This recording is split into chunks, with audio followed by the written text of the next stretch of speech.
अस्सलामुअलैकुम, मैं नवीना नवेद। और म्यूजिक पे अलीना सोबिया। तो पेश करते हैं डॉक्टर जाकिर हुसैन की कहानी अबू खां की बकरी।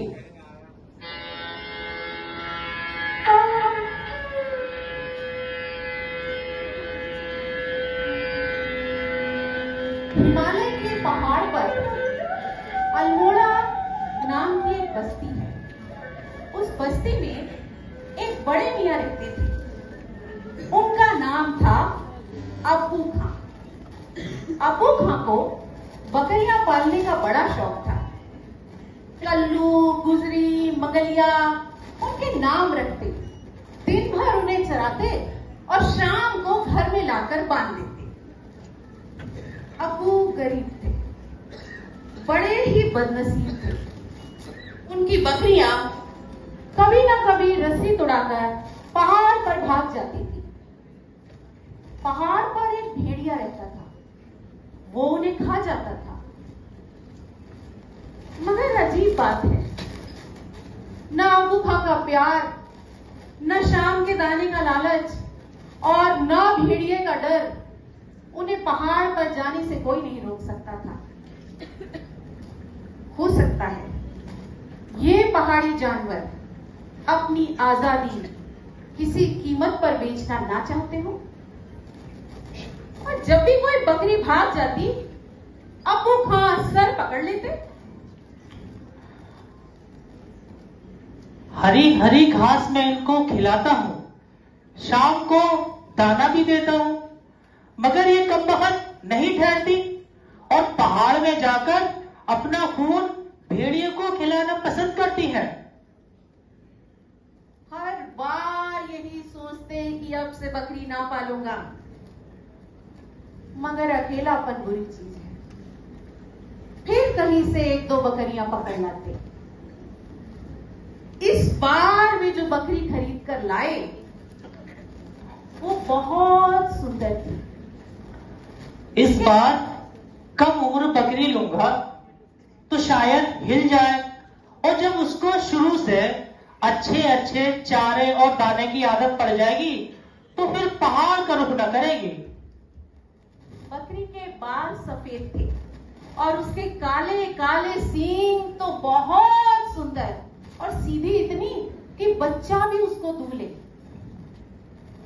प्यार से उसका नाम रखा था चांदनी। उससे खूब सारी बातें करते और एक खास इंतजाम उसके लिए किया। उनके घर के बाहर एक छोटा सा खेत था। कांटे जुटाकर उन्होंने एक बाड़ा बनवाया और उसी में जाकर उसको बांधते थे। बहुत दिन इसी तरह गुजर गए। अबू ने सोचा अब ये कहीं नहीं जाएगी। आखिरकार एक बकरी तो हिल गई, अब ये नहीं भागेगी। अब हाथ में थे।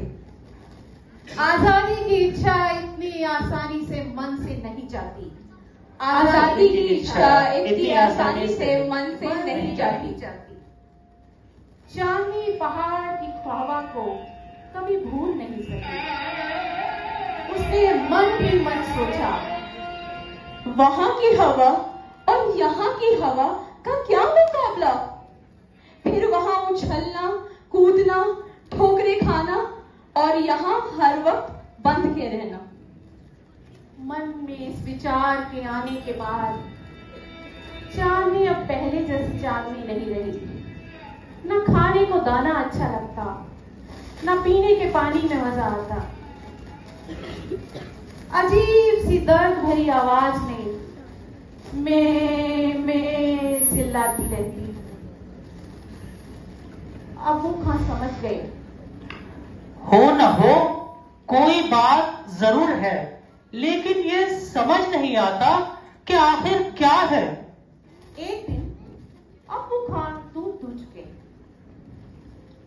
चांदनी उदास भाव से उनकी ओर देखने लगी, मानो कह रही हो, बड़े मियाँ, अब अगर मैं तुम्हारे पास रही तो बीमार हो जाऊंगी। मुझे तो तुम पहाड़ पे जाने दो। या अल्लाह, ये भी जानने को कहती है, ये भी। क्यों बेटी चांदनी, तू भी मुझे छोड़ के जाना चाहती है? हाँ बुआ मियाँ, चाहती तो हूँ। क्या तुझे चारा नहीं मिलता या दाना पसंद नहीं है? दाना घुना हुआ है क्या? मैं आज शाम ही दाना बदल लाऊंगा। नहीं नहीं मियाँ, ऐसी कोई बात नहीं है। तो फिर क्या, रस्सी छोटी है, मैं उसको और लंबा कर दूंगा। उससे क्या फायदा? तो फिर आखिर क्या बात है? तू चाहती क्या है? मुझे तो बस अब पहाड़ में जाने दो। अरे कम नसीब, तुझे खबर भी है वहां भेड़िया रहता है। जब वो आएगा तो क्या करेगी? अल्लाह ने मुझे 2 सींग दिए हैं, उसी से उसे मारूंगी। हाँ हाँ जरूर, तेरे सींगों का भेड़िए पे असर तो होगा ही। वो तो मेरी कई बकरियां खा चुका है। तू तो कल्लो को जानती नहीं थी, उसके सींग तो तुझसे बड़े बड़े थे। बकरी काहे को थी? हिरन थी, हिरन, काला हिरन। रात भर भेड़िए से लड़ती रही, लेकिन सुबह होते होते भेड़िए ने उसको दबोच लिया और खा गया। अरे रे बेचारी कल्लू। मगर खैर मियाँ, इससे क्या होता है? अगर अल्लाह ने जिंदगी दी है तो मौत तो आएगी ही। मुझे तो बस तुम पहाड़ पे जाने दो। या अल्लाह, ये भी जाना चाहती है मेरी चहेती बकरी, और उस कमबख्त भेड़िए के पेट में जाना चाहती है। मगर नहीं, मैं इसको नहीं जाने दूंगा। इसकी मर्जी के खिलाफ इसको बचाऊंगा। एहसान फरामोश, अब बस बहुत हुआ। मैं तुझको कोठरी में बांधा करूंगा। तेरा इरादा तो मालूम हो गया है, तू मौका पाकर कभी भी चल लेगी। और अबू ने उसे कोठरी में ले जाकर बंद कर दिया। गुस्से और झुंझलाहट में अबू एक खिड़की बंद करना भूल गए। इधर अबू ने कुंडी चढ़ाई और उधर चांदनी खिड़की से बाहर।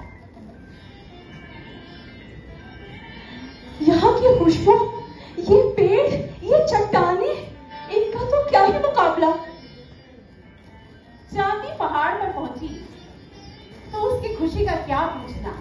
इधर उछली, उधर कूदी, यहाँ गिरी, वहां फांदी, कभी चट्टान पर तो कभी गड्ढे में, कभी गिरी, कभी संभली। ये एहसास कोई कैसे बयान करे। एक चांदनी के आने से पहाड़ पे रौनक आ गई थी। और दोपहर में वो इतनी उछली कूदी जितना पूरी जिंदगी में नहीं उछली थी। दोपहर ढलते ही कुछ बकरियों का झुंड चांदनी को मिला। चांदनी उनके साथ खूब खेली, खूब कूदी। मगर दोपहर ढलते ही जब बकरियां पहाड़ के जंगल की ओर जाने लगी, चांदनी उनके साथ नहीं गई। चांदनी को आजादी इतनी प्यारी थी कि वो किसी के साथ भी बंधना नहीं चाहती थी। चांदनी को आजादी इतनी प्यारी थी कि वो किसी के साथ भी बंधना नहीं चाहती थी। शाम का वक्त हुआ, ठंडी हवा चलने लगी, आसमान लाल हो गया। जंगल से चांदनी अब्बू के घर की ओर देख रही थी। रात के अंधेरे में अब्बू का बाड़ा धीरे धीरे गुम होने लगा। तभी पहाड़ से कुछ डरावनी आवाजें आई। चांदनी को ख्याल आया, भेड़िया। लेकिन दिन में एक बार भी उसका ख्याल भेड़िए की ओर नहीं गया था। पहाड़ के नीचे से सीटी और बिगुल की आवाज आई। लौट आ चांदनी, लौट आ। ये अब्बू कहाँ कोशिश कर रहे थे कि चांदनी उनकी और बिगुल की आवाज सुनकर लौट आएगी।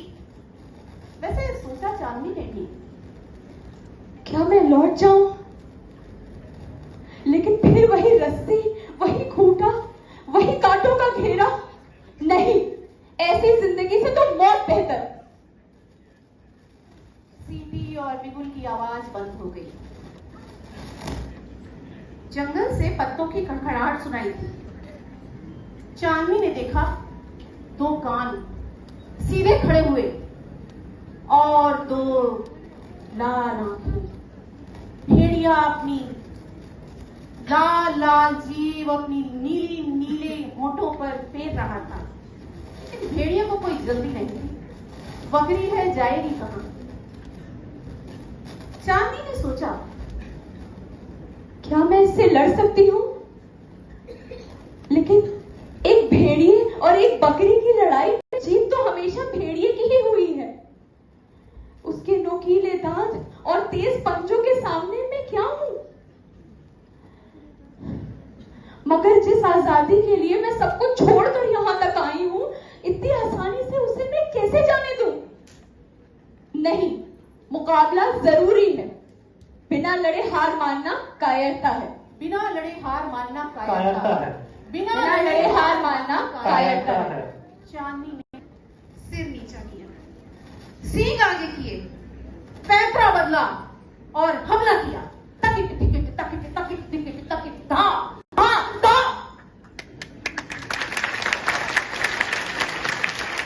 रात गुजर गई, लेकिन भेड़िया तो भेड़िया है।